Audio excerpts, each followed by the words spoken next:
मैं ज्योतिषाचार्य प्रमोद कुमार शर्मा पिछले काफ़ी समय से मैं ज्योतिष का कार्य कर रहा हूँ।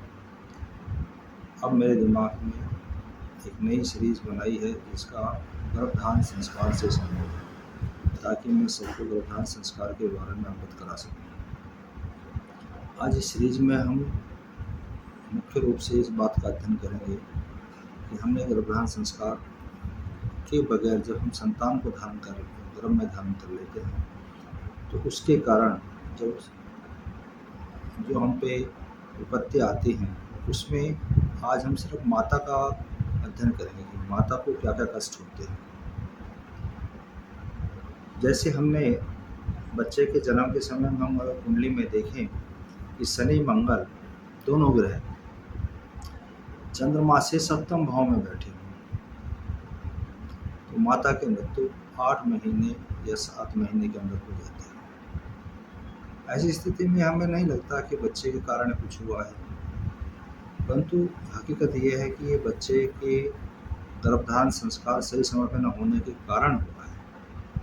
तो उसी स्थिति हम देखते हैं, यदि शनि से चंद्रमा सप्तम भाव में बैठा, केवल शनि से चंद्रमा सप्तम भाव में बैठा हो और बृहस्पति अष्टम में चला जाए और चंद्रमा पे कोई भी शुभ दृष्टि ना हो, ऐसी स्थिति में माता गुजर जाती है। बच्चा बिना माँ के पलता, बड़ा कष्ट का विषय है। और एक स्थिति देखते हैं, यदि चंद्रमा से त्रिकोण भाव में शनि बैठा हो और जन्म बच्चे का रात्रि में हो, ये विशेष बात है इसमें, रात्रि का जन्म हो और चंद्रमा से त्रिकोण में यानी 5 और 9 भाव में शनि बैठा हो, तो ऐसी स्थिति में माता की मृत्यु जल्दी हो जाती है। अभी देखने में तो बड़ा अच्छा योग लग रहा है कि चंद्रमा से त्रिकोण में ग्रह बैठे हुए हैं जो चंद्रमा को बल प्रदान कर रहे हैं, परंतु वास्तव में बल प्रदान नहीं किया है उन्होंने। अगर ये जन्म दिन में होता तो माता बच जाती है, अरे रात्रि में जन्म हुआ तो बहुत बारीकी की बात है, रात्रि में जन्म होने से माता नहीं बचेगी। तो ये भी जो चीज़ है गर्भधारण मुहूर्त में अध्ययन की जाती है कि बच्चे का जन्म किस समय होना चाहिए, किस समय होगा। यदि चंद्रमा से चतुर्थ भाव में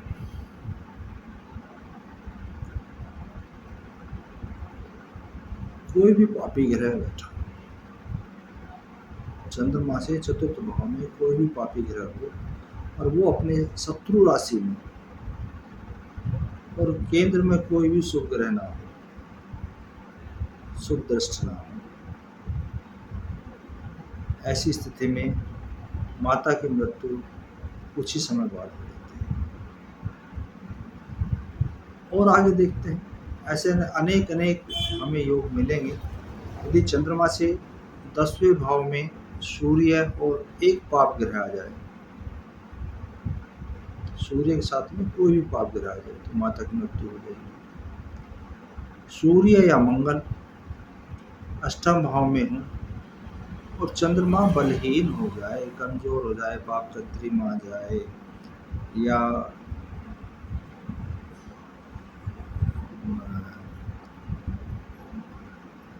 बलहीन हो या अन्य किसी दूसरे ग्रहों के पाप प्रभाव में हो, ऐसी स्थिति में माता की मृत्यु हो जाती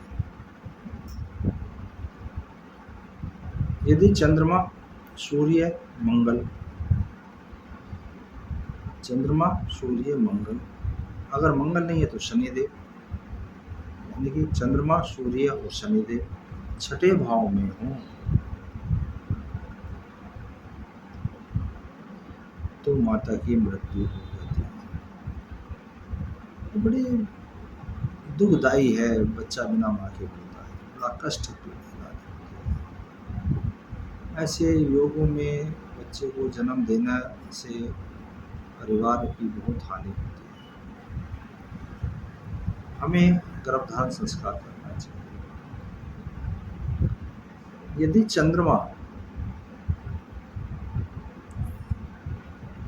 कमज़ोर चंद्रमा हो, केतु या राहु के साथ बैठा, बस कुछ नहीं किया।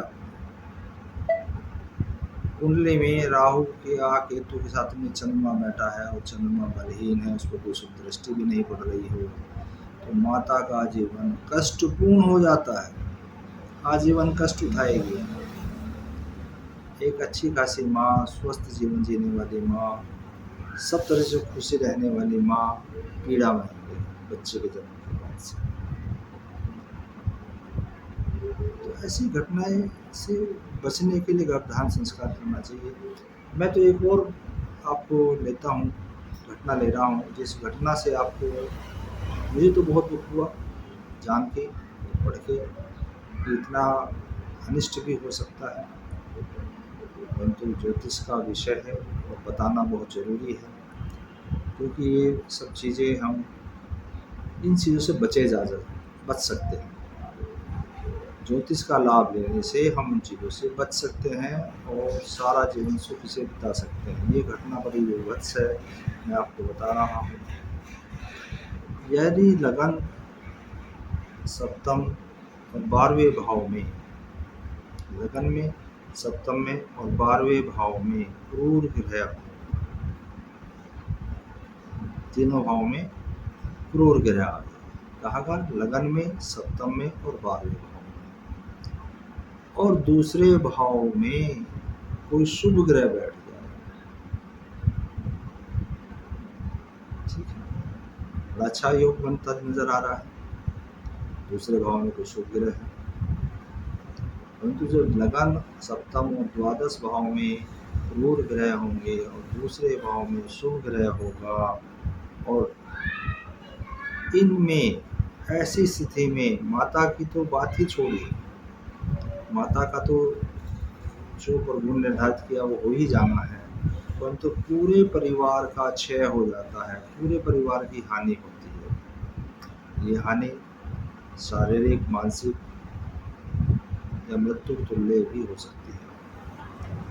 तो ऐसी घटनाएं जो हमारे जीवन में घटती हैं, जब हम सोचते हैं कि ये तो प्रभु की करनी थी, ये तो प्रभु की वजह से ऐसा हुआ है, या ये तो इस वजह से ऐसा हो गया, या हमारे भाग्य में ही ऐसा था, ना प्रभु ने कुछ किया है, ना आपके भाग्य में ऐसा था, ये हमारी एक गलती के कारण हुआ है। वो गलती हमने की है कि हमने गर्भधारण मुहूर्त नहीं निकाला, गर्भधारण मुहूर्त के अंदर हमने अपना संस्कार नहीं किया।